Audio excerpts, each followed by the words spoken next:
Nigerian High Commission in London closed its services for 10 days to cut further spread of COVID-19 among officials. Nigeria also will roll out the second phase of vaccination against COVID-19 pandemic on Monday, 26th of this month. Plus, Nigeria has taken delivery of 177,600 doses of the Johnson & Johnson COVID-19 vaccine out of the over 29 million doses expected in the country. These and more on Panorama today with me, Ayodeji Makinde.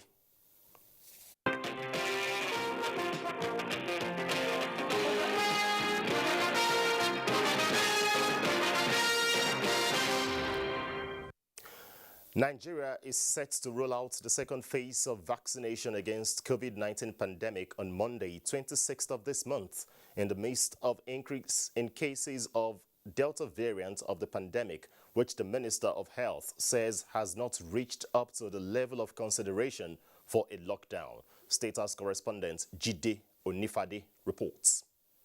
Minister of Health Osage Hanure leading the Directors General of agencies under the ministry to the weekly executive press briefing at the State House, organized by the presidential media team.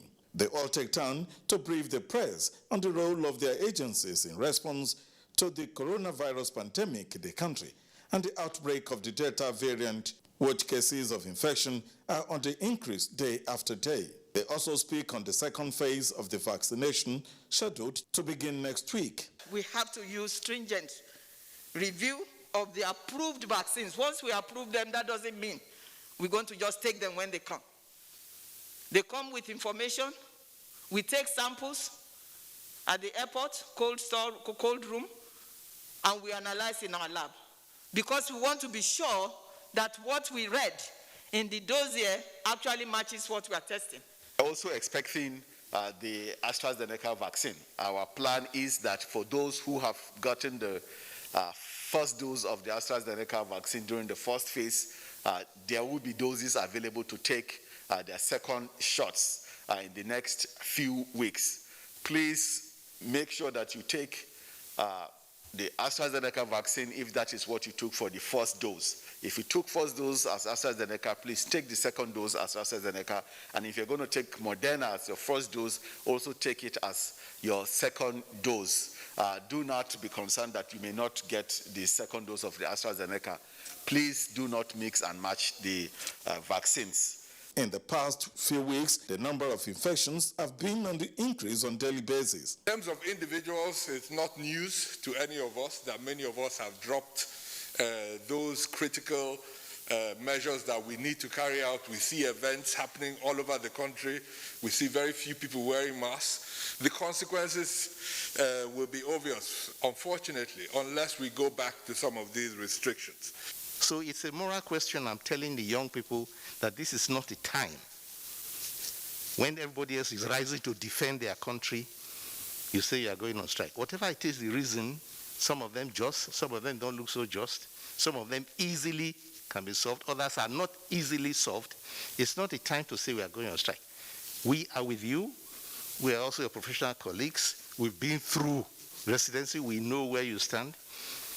It's a national call for us to come up in arms. Let us work together, solve this problem, save lives.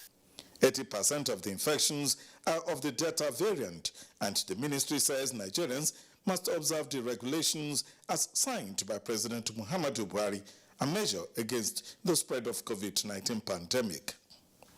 In the State House, Jide Onifade, NTA News. Meanwhile, Nigeria has taken delivery of 177,600 doses of the Johnson & Johnson COVID-19 vaccine out of the over 29 million doses expected in the country. Executive Director, National Primary Healthcare Development Agency, Dr. Faisal Shaib, while receiving the Johnson & Johnson COVID-19 vaccines at the National Strategic Cold Store, Abuja, explained that it is a direct purchase by the federal government through the African Union program. Olusheye Adiagbo has details. Nigeria, Africa's most populous country, is grappling with the third wave of COVID-19. This is evident in the high number of cases it has been recording at this time. Not quite 2 weeks after the country took delivery of 4,080,000 doses of Moderna COVID-19 vaccine from the United States government, it is once again taking delivery of the first batch of the Johnson & Johnson COVID-19 vaccine out of the expected 29,850,000 doses.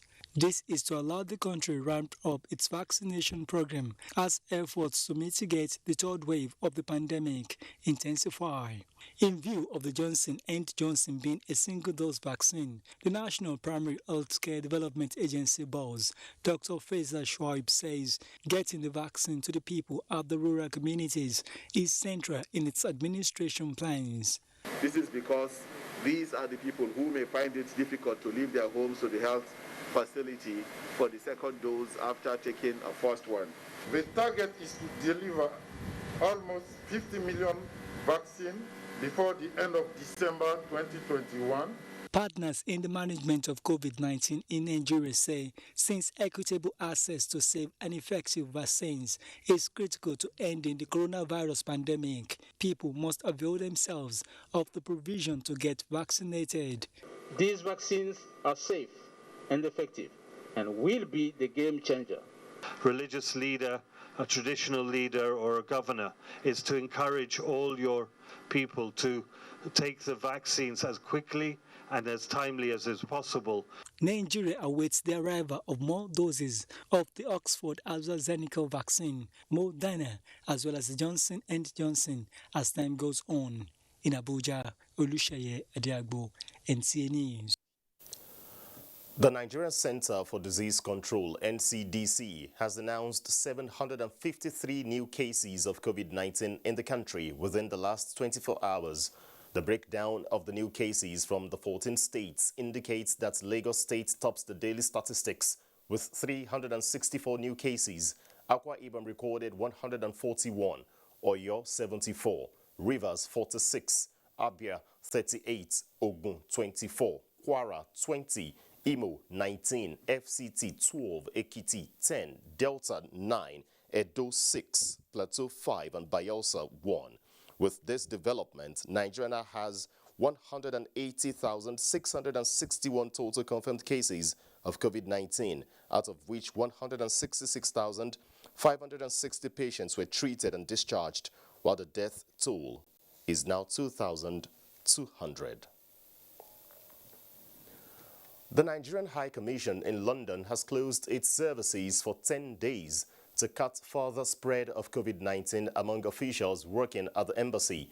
A statement by the High Commission in London says some staff have tested positive for the virus, which necessitated the action in line with prevention protocols. The High Commission asks for more understanding and cooperation by those affected by the action. 31,815 deaths already have been recorded across the country, and the Director General of the Nigerian Center for Disease Control, Chikwe Ihekwazu, is warning all that the cholera outbreak is killing more Nigerians now than COVID-19 due to non-adherence to health regulations. The epidemiologist spoke at the weekly executive briefing of the press at the Presidential Villa in Abuja, organized by the Presidential Media Team, headed by Femi Adesina, Special Advisor to the President on Media and Publicity. 22 states, he says, are currently experiencing outbreak of cholera, and there is urgent need for every individual and households to ensure cleanliness and sanitation. Really push for increased investments in wash infrastructure. What do I mean by wash infrastructure? Both among the rich and the poor, we are in trouble. We used to have water reticulation systems in our cities. Now, every middle-class household in Nigeria relies on a borehole. Boreholes have intrinsic challenges. The poor rely on water fetched from downstream when someone is defecating upstream into the same stream. So we need to educate our people.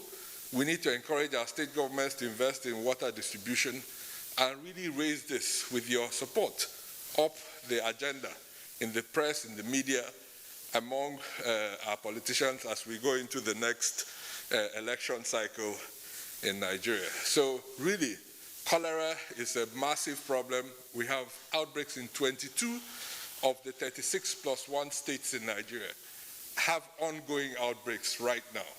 And we need to save those lives as much as we need to save the lives of people with COVID. Dr. Ihekwazu advised the people to avoid open defecation, maintain good and proper hygiene such as washing hands regularly, coughing into elbow, and regular house and environment cleaning. The federal government is fostering partnership and closer collaboration with state governments for the implementation of national water supply and sanitation policy. Joshua Ojito reports that Gombe State is piloting the implementation of the policy with the Memorandum of Understanding signed for the rehabilitation and upgrade of Gombe Regional Water Supply Scheme. Gombe Regional Water Scheme, built 16 years ago, has the capacity of supplying 35 million liters of water daily to Gombe and 15 other villages.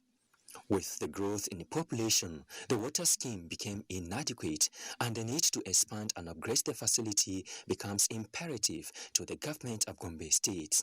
Now, the state government is leveraging on federal government counterpart fund for urban water supply improvement with 30% funding from federal government to provide adequate water supply to the people of Gombe State.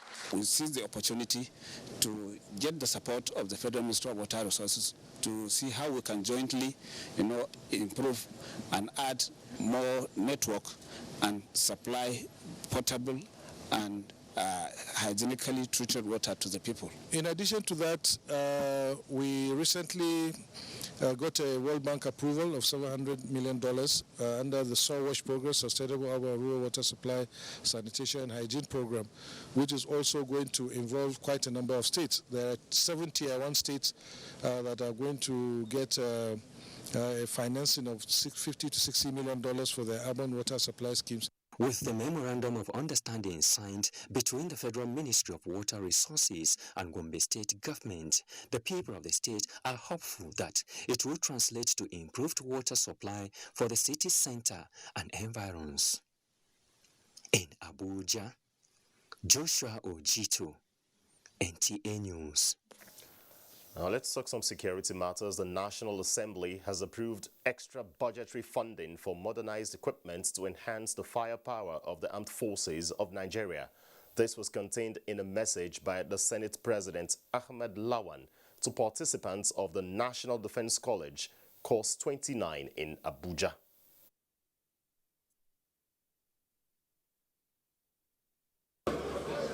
Assembly has approved budgetary funding for modernized equipment to enhance firepower, counter-improved explosive devices, intelligence, surveillance, traffic acquisition, reconnaissance, and also communication.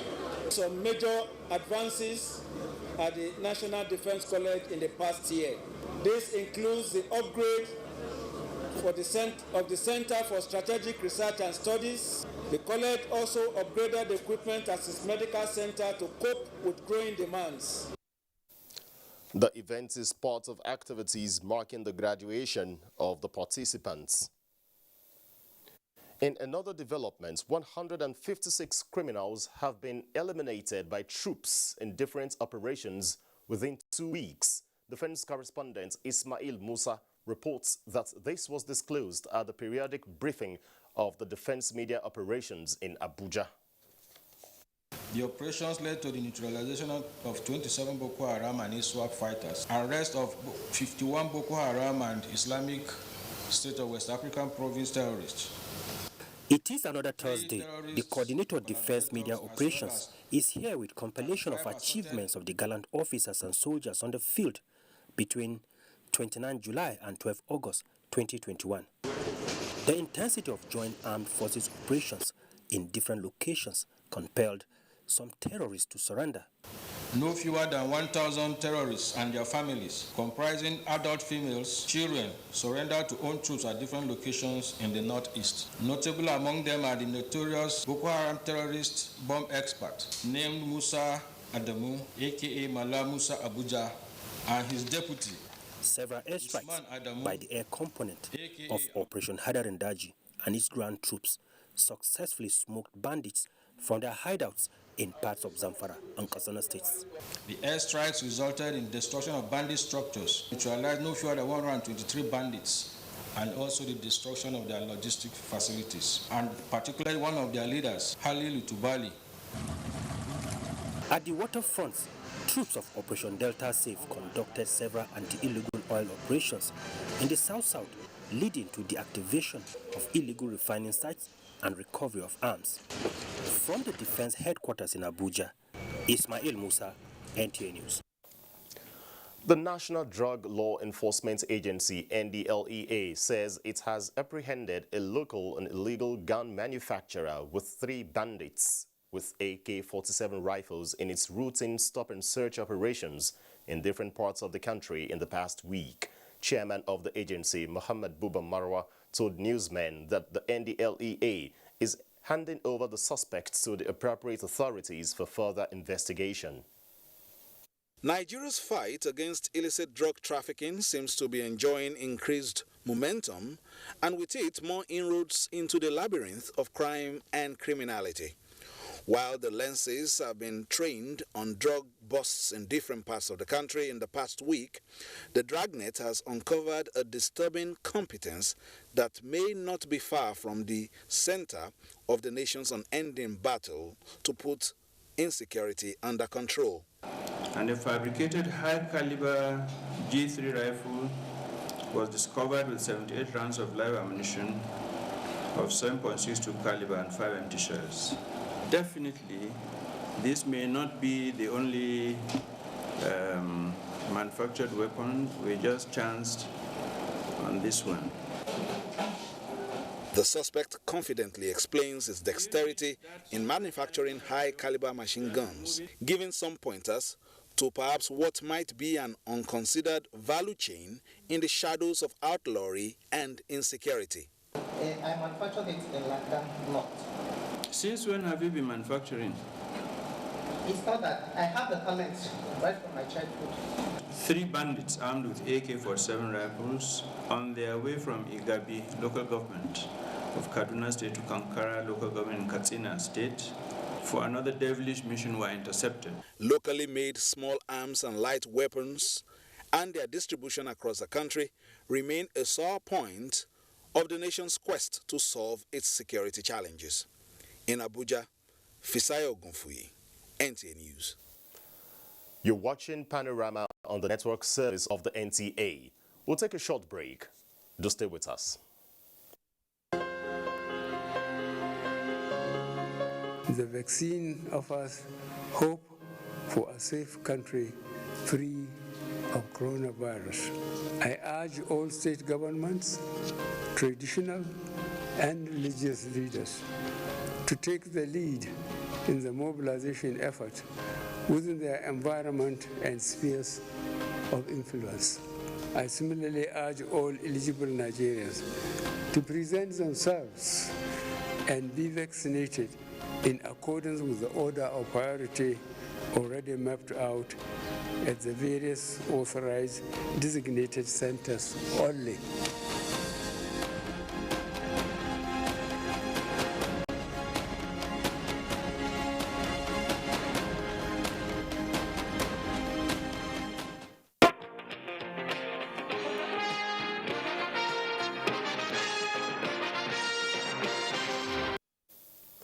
You're welcome back.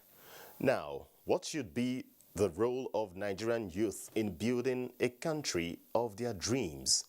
This is the focus of the Nigerian Youth Summit held in commemoration of the International Youth Day. Correspondent Ekene Undulwe will tell us more. It is estimated that youths make up 60% of the Nigerian population. Available data show that out of this figure, 13.9 million youths are unemployed. Experts say the situation is a recipe for insecurity and poverty. Channeling this youth population towards development of the nation is the reason for this gathering. We are calling on Nigerian youth to involve themselves more in agriculture, and we're also asking government to give an enabling ground where Nigerian youth will see agriculture as a viable cause, as a viable business, the way people are going to oil and gas. For us to achieve that dream, we have to de-emphasize our fault lines. What are the fault lines? Ethnicity, religion. The gathering identified gaps in skills and entrepreneurship development in the country, but urged youths to seek self-development. The era where youth should begin to hope and desiring and hope and be waiting for government to provide job is over. It is time for the youth to begin to create an initiative to create employment. And we have too many people who graduate from school without employment. So we need to begin to build young people to understand the value of skills. Those who have talent, God-given talent, how can we develop them? Key players in youth development further advised youths to remain patriotic and committed to issues that enhance security and corporate existence of Nigeria. In Abuja, Ekene Ndulue, NTA News.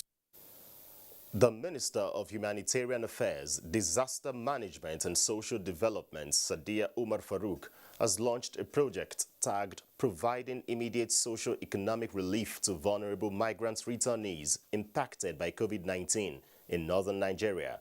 Ruth Aguele reports that the ministry is partnering with the International Organization for Migration and the Embassy of Switzerland in Nigeria for the implementation of the projects. The slogan, "No Place Like Home," clearly depicts the reality for Ali Ahmed. After spending 8 years outside Nigeria, for him, whatever it takes, survival at home is best. I officially launched the project providing immediate socio-economic relief to vulnerable migrants impacted by the COVID-19 pandemic in northern states. With the launch of the project by the Ministry of Humanitarian Affairs, Disaster Management and Social Development, it is a new dawn for migrants in the Northeast. The project seeks to address the socio-economic needs of vulnerable migrants by providing immediate relief. The project is designed to complement actions funded under the UN COVID-19 Basket Fund by focusing on returned and potential migrants with beneficiaries drawn from Yobe, Kano, Katsina, Zamfara, and Jigawa states.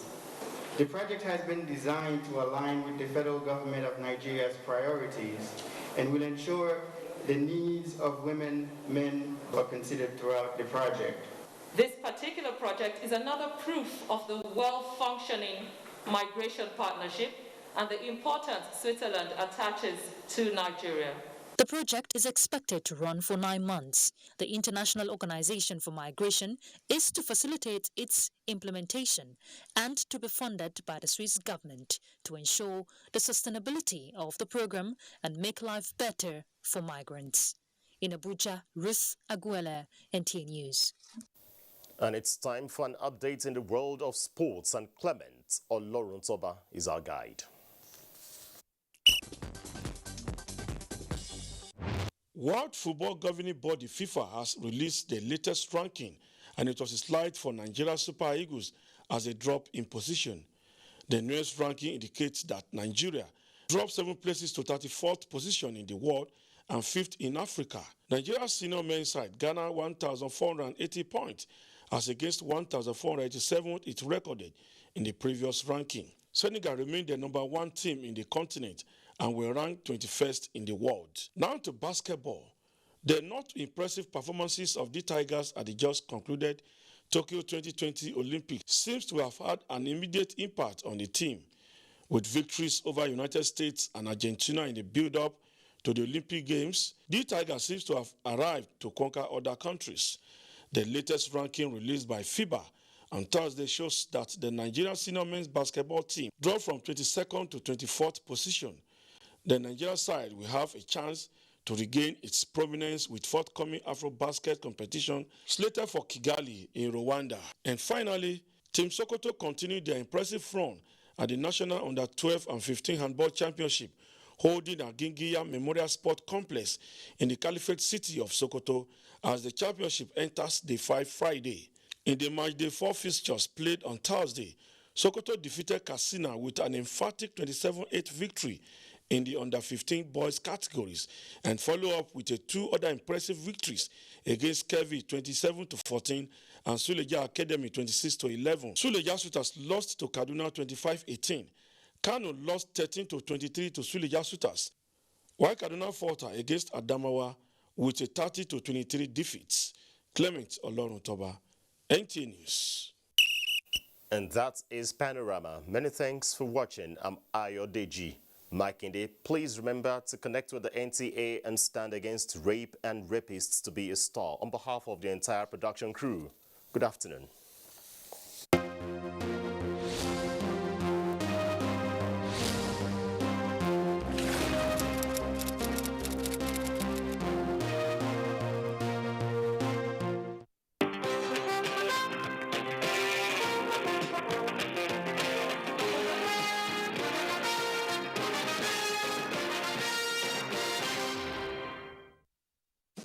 Arise, O Nigerians, let's applaud the